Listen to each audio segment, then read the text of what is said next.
Hi guys, so I'm getting to another episode of When the Scriptures Become Real. Let's get a podcast where we learn, where we study, where we grow. We try to become the best versions of ourselves as we continue to serve our Lord. Again, you can find the podcast on YouTube. Subscribe there. We're so thankful if you subscribe there. Also, you can find the podcast anywhere that you can find your podcast, and we're so thankful that you guys have found us today. All right, so I'm very excited to do this podcast. Right, number one because it's a really good topic. But number two, I'm also trying to build this mindset myself.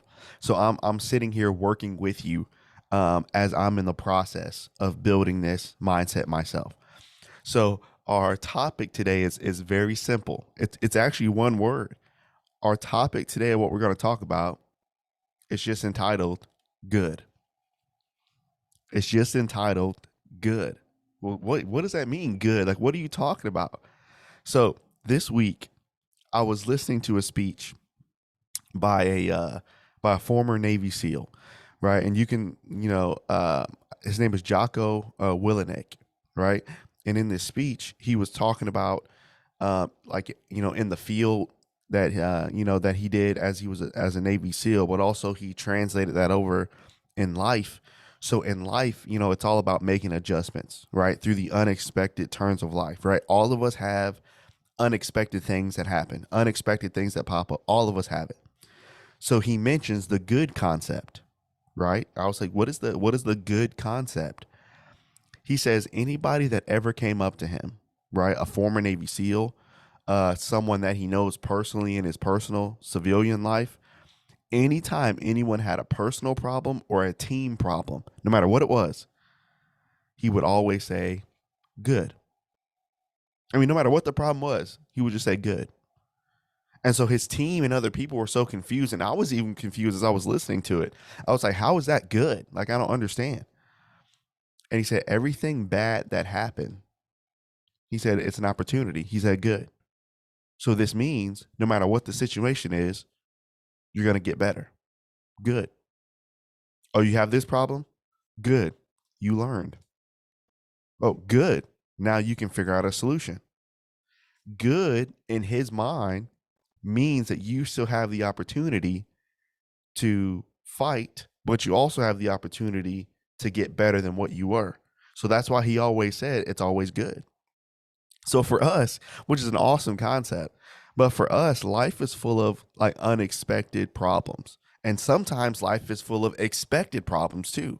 So not just unexpected, but what should be our attitude as Christians during these crises in our lives? I propose to you the scripture teaches this concept. Good. Just good.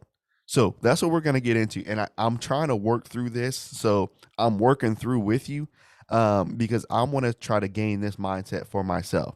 So number one, as we look through this, I want to notice a specific text here before we get started, because we need a basis text in order to understand this good concept. So go to Mark chapter 9, if you will. Mark chapter 9, and I believe it's verse number 50. Yeah, that's what it is. Mark chapter 9, verse number 50. Now remember, his concept, he always said good. Now watch what Jesus says in Matthew chapter 9, verse 50. Salt, which is us, right? Salt is good. But if the salt has lost its saltiness, wherewith shall ye season it? Have salt in yourselves and have peace with one another. So now let's think about this concept for a second. In his mind, for that Navy SEAL, he said no matter where he found himself in, he said good.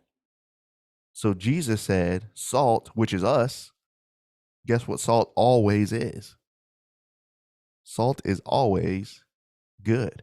Now, before we move in, let's explain what this concept is, and let's explain what this concept is not. Right? So this concept is not this. So when you have an unexpected personal problem or something wrong goes in your life or something that you didn't want to happen goes into your life, it's not well, let me cover it and let me just say it's good and then I'll just move on. That's not what it is, right? So this is not an idea where you don't feel anything and you just cover every bad thing that happens in your life and you just say, it'll be all right. That's not what this is. But what this is this. So it's understanding that, yes, this happened in my life. Yes, I feel it. Yes, I'm hurt. Yes, yes, you're hurt from it. But then after you feel that pain for however long you need it, then you say, okay, how can I learn from it? You don't mask it, you don't cover it, you don't replace it, you work through it. That's what this concept is. So now Jesus says, and no matter what situation you find yourself in, if you're a Christian, you're salt. And guess what salt always is? Salt is good. So now here's our 3 points here. So let's look at point number 1. Salt is good when things in your home are not. Salt is good even when things in your home are not.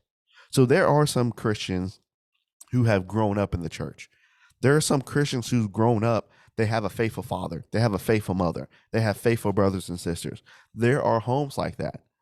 But there's also homes where there might just be a faithful father and a faithful son, a faithful mother and a faithful daughter. That might be it. Sometimes they don't know what it's like to have a unit in the home that is faithful. Right? So there's different types of homes. There's divorce homes, there's single parent homes. There's so many different types of homes in the church. But when you think about it, what do we do in this situation?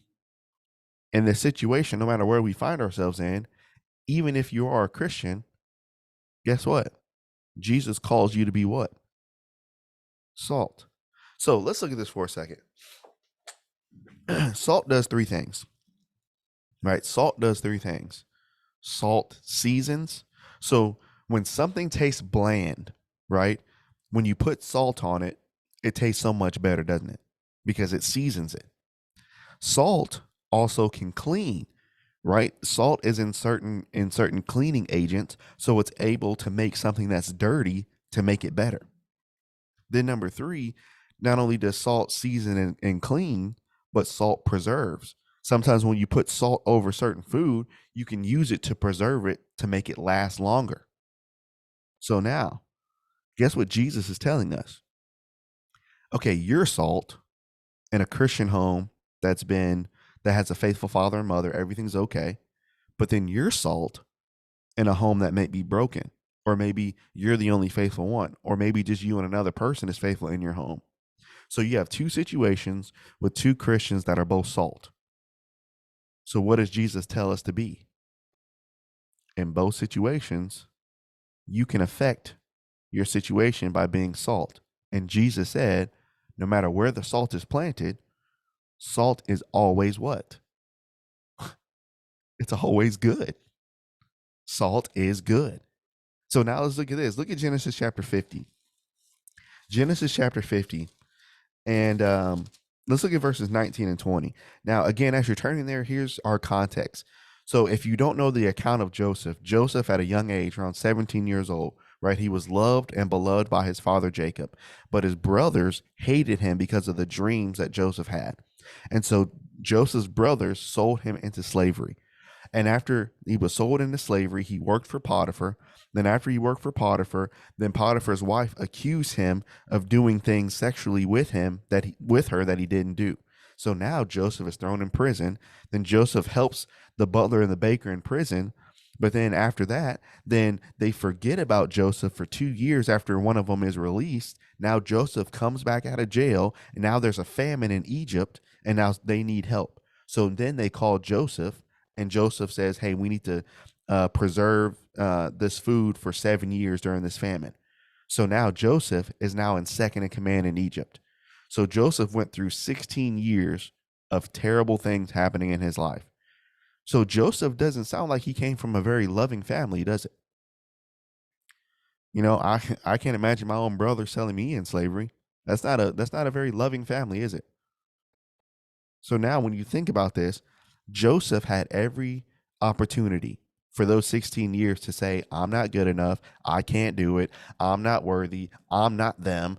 I don't have the right situation. So therefore, since these things aren't lining up for me, I can't be salt like he can or like she can, because their situation's better. So it's easier for them to be salt. That's not what Jesus said. in Mark chapter 9, Jesus didn't mention our situation. Jesus said, if you have put me on in baptism, if you are salt, guess what salt always is? It's always good. So now, look at what happens here, what Joseph says in Genesis chapter 50, starting in verse 19. And Joseph said unto them, the ones that hated him, the ones that threw him in the pit, the ones that sold him into slavery, now the ones that come to Egypt asking for bread, now needing his help. Joseph said unto them, I hate all of y'all. I wish you could have been there during my years in jail. You don't understand the pain that you put me through. You don't understand this. You're going to have to work in order to get this stuff. That's not what my Bible says. Joseph said, fear not, for am I in the place of God? But as for you, all those evil things that you thought about me, those things that you did to me, you thought it evil against me. But God meant it unto, what's our word? This is crazy. What's our word? God meant it unto good, to bring it to pass as it is this day, to save much people alive. So Joseph understood, okay, I can't change the fact that my brothers hate me. I can't change the fact that someone accused me of doing something I didn't do. I can't change the fact that I'm in jail. I can't change the fact that the person that I helped, that I asked not to forget me, forgot me. I can't change that. But guess what Joseph thought? I'm still salt. And no matter where I am, guess what I can still be? I can still be good. You see, even in these type of situations, right? So remember, what's our point? Salt is good, maybe even when things in your home aren't good. So even in a broken home for you, guess what God is still saying unto you right now? He's not saying good that you're in a broken home, but now that situation's there. So now he's saying good. What are you going to do about it? If you're salt, you're going to sit here and complain and just accept your situation and just accept, well, this is just what it is. You see, that's a weak-minded person. And that's actually somebody that God can't use, and he won't. God's saying to you right now, be salt, be good in your situation. Be the salt that I called you to be. But here's what we do. Instead of looking at things that way, we look at the reasons of why we can't be salt. Well, I'm the only one in my family that's trying to go to worship. I'm the only one that's trying to love God. I'm the only one that's trying to do this. I'm the only one. So instead of thinking of reasons why we can be salt, see, and when you really think about our excuses that we give, what have we really done to try? So when's the last time you actually sat there with your family to have a Bible study or even asking a Bible question? You see, Jesus calls you to be different than they are, even if you are related by blood. Now, here's the scary part about this, guys. This is the very scary part about being salt. If you're salt in a broken home and you're not being the salt that Jesus wants you to be, what Mark chapter 9, verse 50 does, it literally takes away every excuse that we will give, that we're giving to ourselves and other people now, and that we'll try to give to God on the day of judgment. Because Jesus is going to look at us and say, well, I understand your family wasn't, but you decided to put me on a baptism. So guess what? You were supposed to be for them. You were supposed to be salt. Why weren't you? You see, God always puts the situation right back in our lap every time. Here at the local congregation, I told him I'd give him a shout out yesterday. We have a deacon, great guy. I appreciate him and his family, Curtis Moore, right? And he helps with organizing worship, right? And so there's some Sundays where service starts at 10:30. It's 10:27, right? And maybe dad's not here yet, right? Maybe he's not feeling well. Maybe the song leader's not here yet. Maybe he's not feeling well. Maybe the guy that's supposed to preside over the Lord's Supper is not here. He's not feeling well. So now he comes up and he grabs a group of guys And he always says this: brethren, I have an opportunity to excel today. So now it's 3 minutes before worship and you don't have someone to preach. It's 3 minutes and you don't have someone to do the Lord's Supper. It's 3 minutes and you don't have a song leader. So now guess what that is? That's a problem. But he doesn't present it as a problem. He presents it as an opportunity to excel. So now that puts it in our court as men. So which one of y'all are going to stand up and do something about it? We can sit here for 3 minutes and complain of why the person is here. Are they going to be here? Why aren't they here? We could sit here and complain about that for 3 minutes. Or one of us could actually take the opportunity and get better. See, that's what salt does. What salt does, we take opportunities that happen in our lives and we find ways to get better. I don't know about y'all, but again, as I'm working on this mindset for myself and building this for me, I'm tired of, like, when things happen, I'm tired of complaining about it or sulking about it or wishing things would be different. It's not. So it's not different. It's not changing. And according to what you see now, it's not going to change. So therefore, all right, so what are we going to do? It's an opportunity for you to get better. That's what Joseph saw. Now, here's another example. Not only was Joseph salt in a broken home, but Jonathan, someone that gets overlooked immensely in Scripture. Jonathan was salt in Scripture. Look at 1 Samuel chapter 20.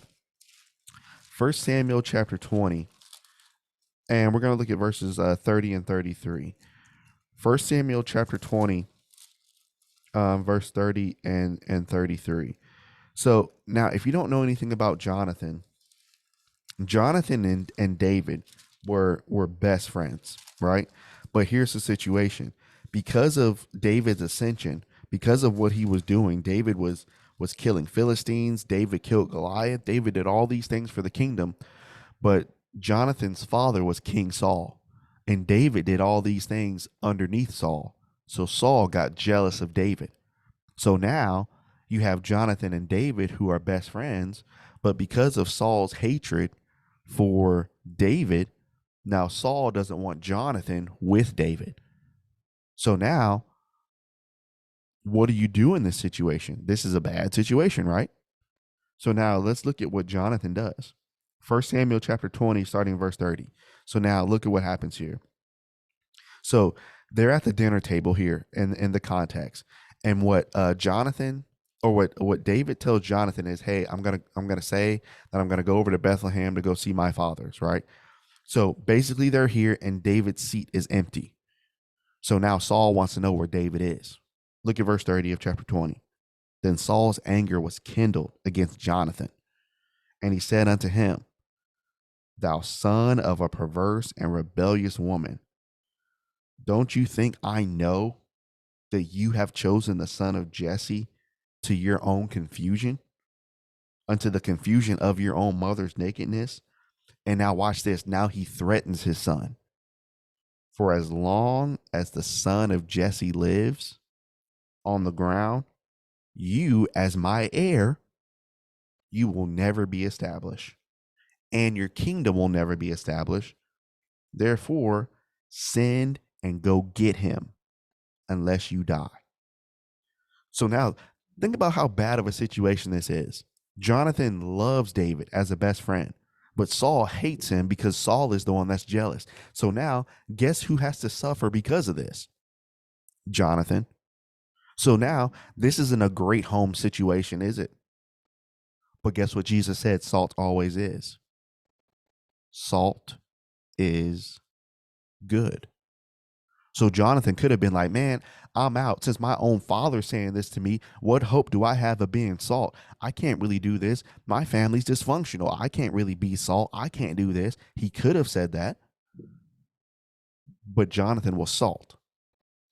So now watch what Jonathan said. So Jonathan, his father's yelling at him like this. But notice how calm he stays. Verse 32, now Jonathan says, he said to his father, why shall he be slain? And what has he done? Those are valid questions. He said, look, Dad, what has he done? What has he done? But because of Saul's hatred for him, watch what happens, verse 33. And Saul cast a javelin at his own son to kill him, whereby Jonathan knew that it was determined of his father to kill David. You see, Jonathan, in his own home, he was still salt. So now, as we looked at these two examples, for you, have you been salt in your home? Or have you been the person that's just accepted it and accepted your situation and just like, well, it is what it is. So I'm just going to stay in my comfortable situation and I won't do anything about it. Look, I'm saying this because I love you again. But again, I'm saying this because I care. Number one, you're not salt, right? Even if you are a Christian, you're not, because you've already conformed to your situation. So we can either do two things in our homes. We can either conform to just this is just what it is, or we can, as individuals, we can still change. So if you've been in your home and all you've done is just conform to what everybody else is doing, you've already lost. Unless you want to change. But I haven't seen a situation where someone has truly conformed. I haven't seen it yet. Because the family pull is so strong. And I understand it. But that's why Jesus said later, if you love father, mother, sister, brother more than me, he says, because of their pull, because of what they feel and think and what they say in their advice, he said, they will always pull you away from me. You can keep coming to worship. You can keep reading your Bible. You can keep doing those things, but you will never be the salt that I need you to be.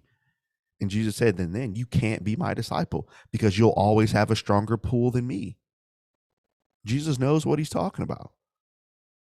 So here's three things as we close our first point. Here's three things that salt does when bad things happen in their lives, all right? So number one, salt, they look at whatever just happened. They look at the bad situation and they're very, very honest with themselves. And they recall, okay, the bad situation is here.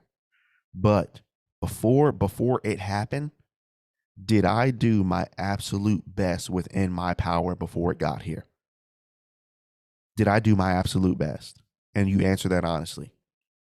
Then number two, after you've answered that honestly, then two, if you have given your best foot forward, then instead of wishing things would change, instead of hoping things would change, instead of stalling in life, waiting for things to change, they accept it. They accept, hey, I tried my best. I put my absolute best foot forward. For whatever situation that was, it wasn't good enough. So I'm not gonna wish things are gonna change.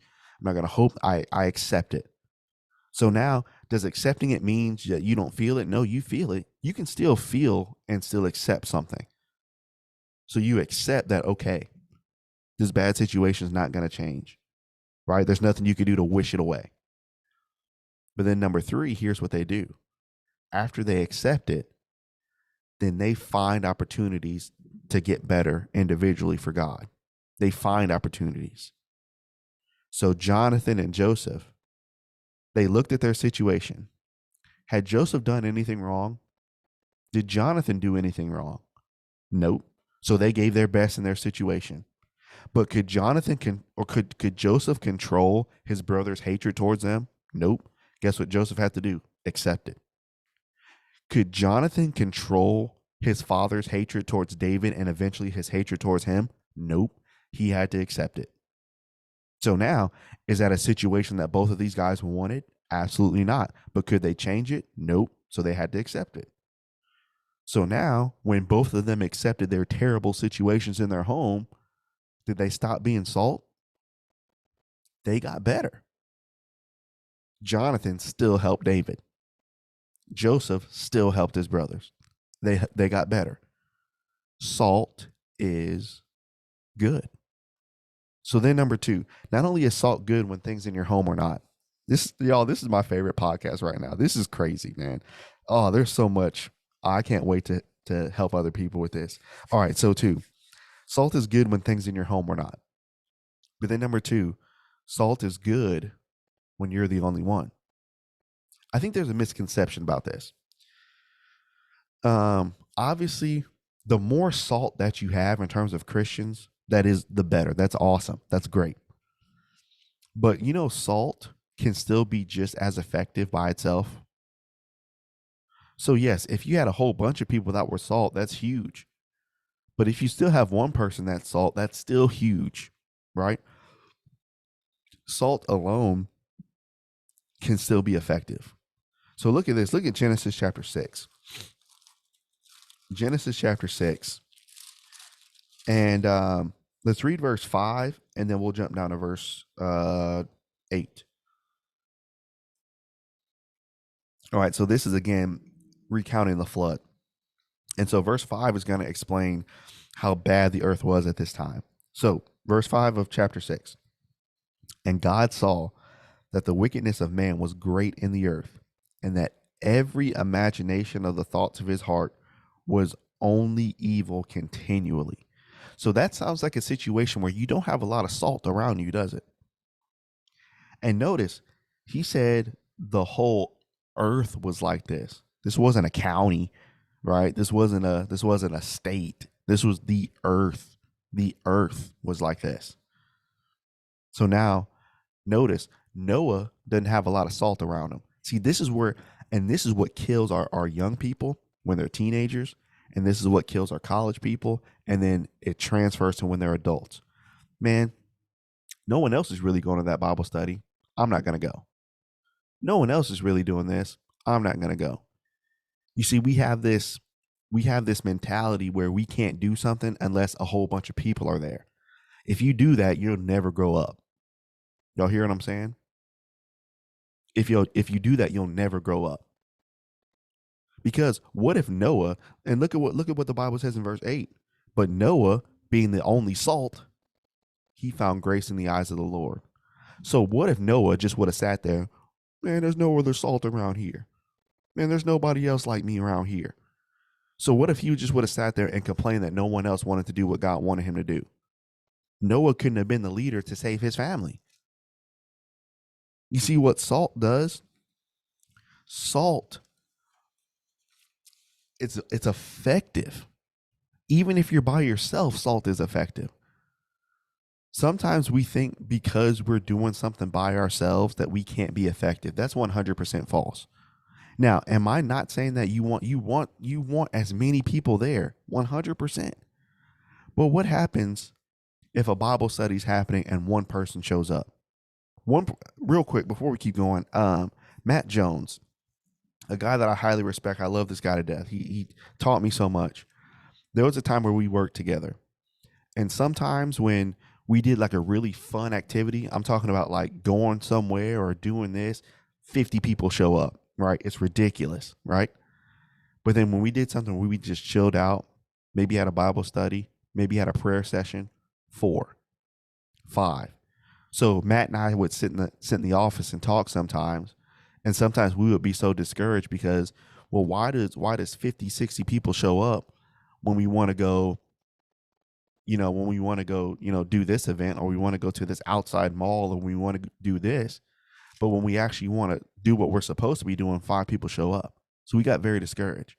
But then we adapted the mindset. We're going to teach and we're going to give 1,000% of who shows up. So during those times where we just had study, we didn't have a big thing. We didn't do something after. We literally just studied and we prayed together. And maybe 4 people showed up, maybe 3 people. We gave 100% as if 1,000 people were there. And so that grew our faith, and that grew those that showed up, their faith too. So we can be effective even if it's a smaller group. So here's this example. Here's a secular example. My guy, right? Tom Brady, right? So he leaves New England, which I was sad about, right? He leaves the Patriots and he goes to Tampa Bay. Think about this for a second. Here's the effect that one man can have. Tampa Bay hadn't won a Super Bowl since 2002. Tampa Bay hadn't been to the playoffs in I don't know how long. Tampa Bay was a constant 9-6, 9-7, right? 8-8, just average as average gets. Tampa Bay had no standard. People weren't scared of him. People didn't fear him. People weren't afraid to play him. One man walks into the building, everything changes. Look at the interviews. People say when Tom walked in, I realized, man, I need to study my playbook more. I need to hold myself to a higher standard. You see the impact of one man, and in 1 year, he took an organization with the help of his teammates. He took an organization that was literally trash, and now they're feared. Now there's a standard. Now they're champions in 1 year. Think about that for a second. That's crazy. So think about salt. Salt is always good. So don't you want to be that person? And I want to be that person no matter what congregation I find myself in, right? That I can be there and I can have that type of effect. Man, when so-and-so showed up, I wanted to grow a little bit more.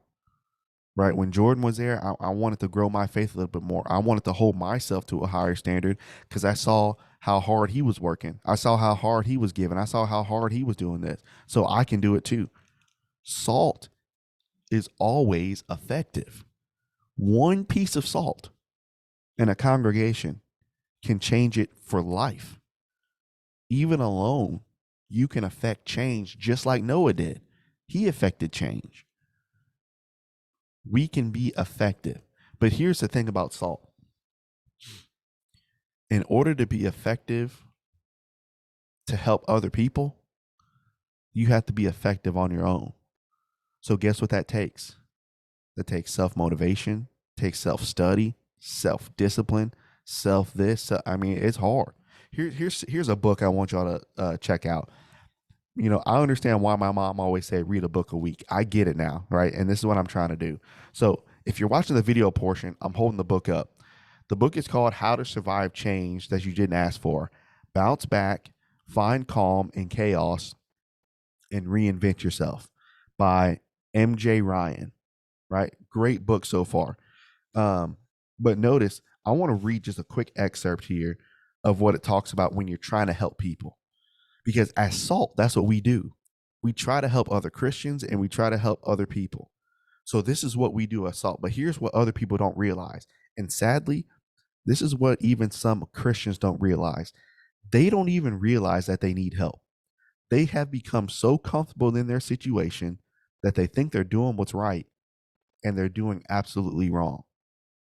But as salt, here's how you can have effect on those other Christians and other people. Watch what he says in this book. In times of change, we can't afford to waste time on why can't they see that the building's on fire. So some people's lives are literally on fire, but they've become so comfortable with the heat, they're okay with it. I really don't want to do anything different than my family is. I'm good. I really don't. I'm okay. They become so comfortable as they're burning in fire that they've gotten used to the heat. But now he goes on to say this. They can't see that. But you as a leader, you can see that they're burning. So it's your job to help them see the situation for what it really is and to think with them about all the resources that you have to come up with to help them respond. So when you think about people's lives, sometimes we become so comfortable that we think we're doing okay when we're not. And sometimes, guess what salt isn't afraid to do? Salt isn't afraid to say, hey, you need to wake up. Hey, the way that you're living, hey, I'm saying this because I love you, because I care about you. The way that you're living right now, it's not going to lead to a great situation for you. It's just not. So when we think about this concept, why are you going to sit there as salt and watch people burn? Why are you going to sit there as salt and watch people, think they're doing okay and you don't change or you don't do anything at all? Then you're not salt. salt is good. Salt is always effective. So then, number 3. So now check this one out. So not only is salt good when your home circumstance is not only is salt good when you're the only one, but 3, salt is good when your circumstance is bad. Salt is good when your circumstance is bad. See, many of us, and myself included at times, we get paralyzed and we almost break because of certain things that happen in our lives. And sometimes what we'll do, we will let our circumstance define if I want to be salt or not. Y'all hear what I'm saying? Sometimes we'll let our circumstance define whether I want to be salt in this situation or whether I don't want to be. So again, the same book, y'all need to get this book. The same book talks about how people in this situation, they're in denial. And I can't tell you how many Christians I've met that are still in denial. They think they've got the solution. They think they're doing exactly what they need to do, but it's really denial. That's what it is. So they feel like denial for their minds is a solution, but it's not. So we'll look at what it says. Excuse me. So it says this on denial. Denial can take many forms. Denial can be a refusal to actually admit that there's a problem. Denial can be an inability to actually look squarely at their situation. And denial can be a problem to not take action. Or it can certainly take attempts to make the situation better that are actually futile. So these are some questions or things that people in denial will say. Well, why try? See, salt never says that. Salt never says, why try? Salt tries. Salt never gives up. But then also he says this, it won't make a difference. That's the phrase people in denial. They literally come to a serenity about themselves. I mean, if I would have did it, it wouldn't have made a difference. If I don't do it, I'm used to this anyway. That's denial talking. That's denial talking. And notice, this is what denial really is. And this literally might be you right now. Denial, deep down, what it really is, we're afraid that the problem is too big or too hairy to cope with. So instead of trying and instead of being salt, I'll find a reason and excuse to make myself feel better as I'm burning. So we ignore. So literally what people in denial do, they ignore that the problem's there. And if we know that the problem's there, then it means that we have to give up something that we're strongly attached to or even addicted to. And we might pretend that nothing's going on so that, watch this, so that we don't have to do the painful work of change. Oh my dude.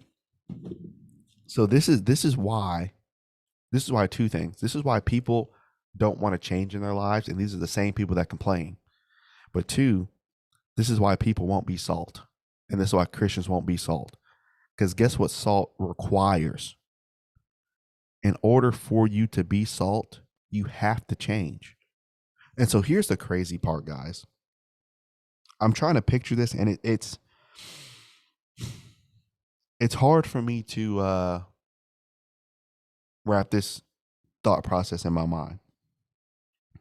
You're in a situation right now where you've accepted your situation. Yeah, you might still go to a Bible class here or there. Yeah, you might still go to worship here or there. You might go to an extra study and do this here or there, but you're really not going to make any changes. Okay. So you're a person, right? I'm saying this because I love you now. All right. So you're in a situation now where you're burning and you've become so comfortable with your fire that you're okay. And when someone comes on to try to quench that fire, you don't want them there because you're so comfortable in your fire. Okay. So now here's what's going to happen. When we've been in that situation our entire lives, in a quote unquote, that's a fake fire. Can you imagine being judged and now you have to live in eternity and real fire. And to me, I understand fire is painful and hell is going to be hot. But here's the pain of hell to me. The pain of hell is going to be the heat, but the worst part about it is going to be the memories. Knowing that I could have changed, knowing that I could have done better, knowing that I could, but because I got so comfortable, I'm good. I didn't want to do the hard work it took to change. It's a scary thought, man. That's a scary thought. But salt is always good when your circumstance is bad. Here's an example. Look at Joshua chapter 7. Joshua chapter 7.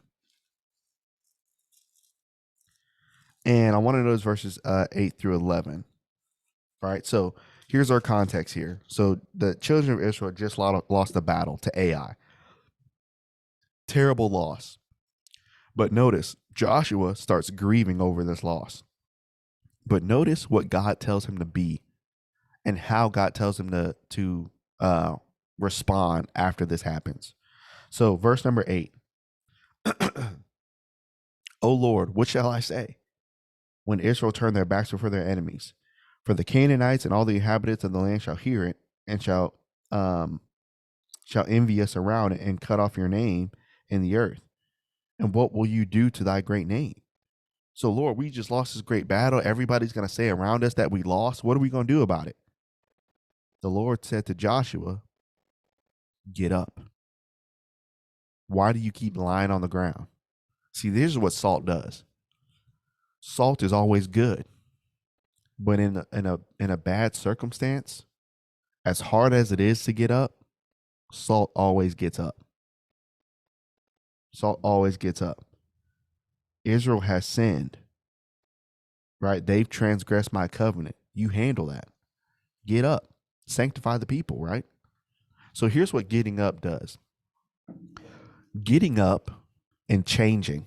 See, there's a difference between a lot of people can bounce back, quote unquote, but they don't change. So they keep on bouncing from situation to situation, but in each situation, they never change.